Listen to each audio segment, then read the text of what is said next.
సమాజంలో ఒక మంచి మార్పు రావాలి, అది సమాజానికి ప్రయోజనంగా ఉండాలి అన్నటువంటిదే నా ప్రయత్నం. మీడియా ఆ విధంగానే ప్రయత్నించాలన్నటువంటిది నేను ఎప్పటి నుంచైనా చెప్పేది. అందులో తప్పు ఎవరు చేసినా తప్పనే చెప్తా, ఒప్పు ఎవరు చేసినా ఒప్పు అని అంటాను. అది నా వీడియోలు ఫాలో అయ్యేటటువంటి వాళ్ళకి తెలుసు. ద్వేషంతో చూసే వాళ్ళకి అందులో దోషం కనిపించవచ్చు, కానీ పాజిటివ్ దృక్పథంతో చూసేటటువంటి వాళ్ళకి అందులో ఉన్నటువంటి వాస్తవాలు కనబడతాయి. నేను అనేక సార్లు నా వీడియోలో చెప్తూ వచ్చాను, డ్వాక్రా మహిళలకి అంటే పేదలు వైట్ రేషన్ కార్డు హోల్డర్స్ ఉంటున్నారు, కానీ ఇక్కడ మధ్యతరగతి వాళ్ళకి అలాంటి ఒక గ్రూప్స్ లేవు. ఉపాధి అవకాశాలు వాళ్ళకు కూడా కావాలి.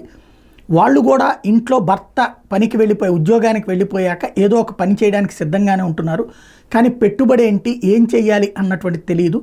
వాళ్ళను కూడా ఒక గ్రూపులుగా సెటరేట్ చేస్తే కనుక వాళ్ళకి ఒక వ్యాపారాలు లాంటిది ఏర్పాటు చేస్తే బాగానే ఉంటుంది అన్నటువంటిది అనేక సార్లు నేను ప్రస్తావించాను. నాది చూసి ఫాలో అయ్యారని నేను పిచ్చగా మాట్లాడను. కాకపోతే చంద్రబాబు గారు చేపట్టినటువంటి ఒక అద్భుతమైనటువంటి ఆలోచనని అభినందిస్తున్నాను. చాలా మంచి నిర్ణయం తీసుకున్నారు. నైబర్హుడ్ కమిటీస్ వేయబోతున్నారు. ఇప్పటిదాకా డ్వాక్రా గ్రూపులు చూసాం, ఇప్పుడు నైబర్హుడ్ గ్రూప్స్ అంటే ఒకే ప్రాంతంలో చుట్టుపక్కల ఉన్నటువంటి అబోవ్ పూర్ అన్నమాట. అబోవ్ పూర్, బిలో రిచ్ అంటే మిడిల్ క్లాస్, బిలో మిడిల్ క్లాస్కి సంబంధించినటువంటి వాళ్ళతో గ్రూపులు ఏర్పాటు చేయబోతున్నారు. ఈ గ్రూపుల ద్వారా వ్యాపారాలు లేదంటే చిన్నపాటి పరిశ్రమలు లాంటివి ఏర్పాటు చేయించేందుకు రంగం సిద్ధం చేస్తున్నారు.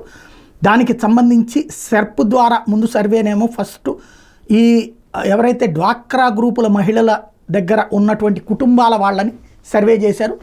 మీలో ఎవరు ఉద్యోగం చేయాలంటే వాళ్ళ ఇళ్లలో డ్వాక్రా మహిళలు కాకుండా వాళ్ళ పిల్లలు ఉంటారు కదా, వాళ్ళని, వాళ్ళ బంధువుల్ని, వాళ్ళని కనుక్కున్నారు.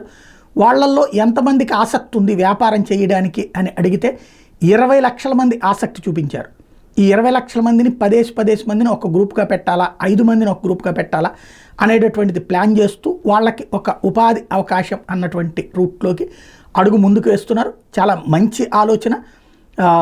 చంద్రబాబు గారిని ఈ విషయంలో అభినందించాలి.